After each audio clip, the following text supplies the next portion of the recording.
Okay, the chickens are very interested in what I am doing here. And what I am doing here is actually going to put some fish in a barrel. Okay, these right here are my rain barrels. I collect water off the chicken coop roof and I use it to water my plants. This year I have some hanging tomato plants and I plan on having a bunch of lettuces on this shelf here away from the chickens. And then this wall here is going to be for climbing things. I have the starting. And here's another tomato over here. But anyway, we had a bunch of rain. This barrel never gets quite as full as the other one. I don't know if maybe the roof is tilted. See, this one's always full. So what I'm going to do is I'm just going to float these fish. I got 12 of them, so I could put 6 in each barrel. But when you float them like this, what it does is it allows the water in the bag to become the same temperature as the water in the barrel. And it makes it less shocking when you release them into the barrel. And the reason I'm putting fish in my barrels anyway is so that I don't have to put any chemicals. Hey there, Chicky. I don't have to put any chemicals to keep the mosquitoes down. These fish will eat all the mosquitoes. And I will show you where they go in the fall. Okay, you guys. I'm going to let them sit there for a few minutes so that water can come up to temperature. Okay, so these fishies have been floating for about 15-20 minutes. I gave my husband a quick haircut and came back. I'm going to release them. I'm not going to film that part because I need both hands. All right. Okay, in the other barrel, I separated out 6, so for this one, I should just be able to let them go. And just say, be free. Be free, fishies. So we've got 6 fish in here. I'm not sure if you can see them. These barrels are deep. Hey, girls.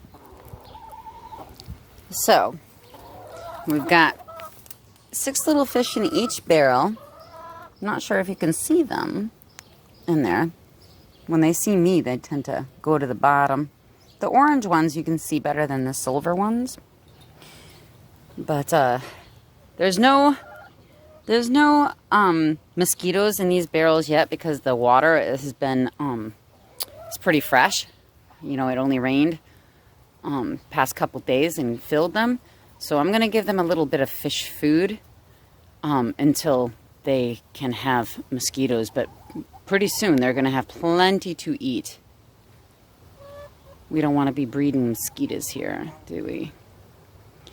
And these girls are very happy, and I will make another video later. I have 6 new chicks that I am brooding, and we will eventually introduce them to these girls. Yay! We got one girl who's broody. She's in the hen house.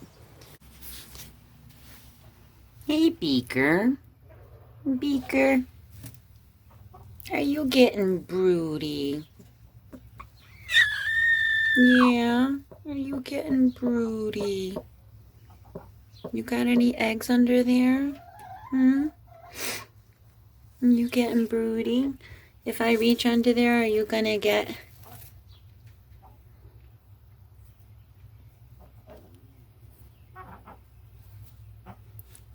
Can I reach under there? I know. You're like, what are you doing, lady? What are you doing, lady? Oh, here's one.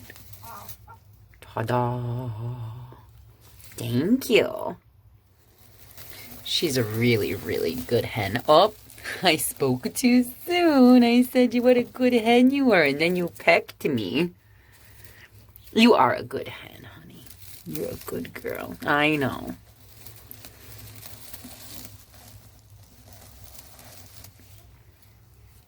I'm sorry.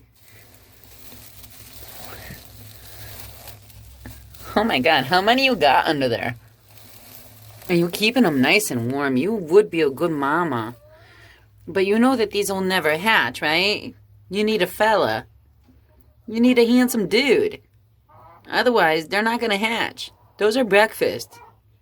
I'm sorry. Why don't you go out with your girls? There's corn out there.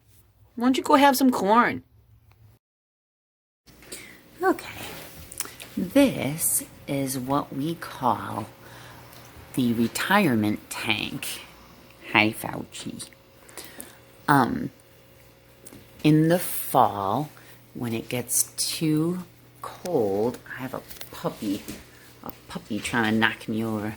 In the fall, when it gets too cold for the fish to be outside, we empty the rain barrels, and any fish that are still surviving at that time, we bring them inside and we put them in this, which we call our retirement tank. And a couple of the fish that are in this retirement tank, like the big one over there in the corner, he is like at least 3 years old. And these little comet goldfish are not meant to be living that long, so hopefully it means that they're happy.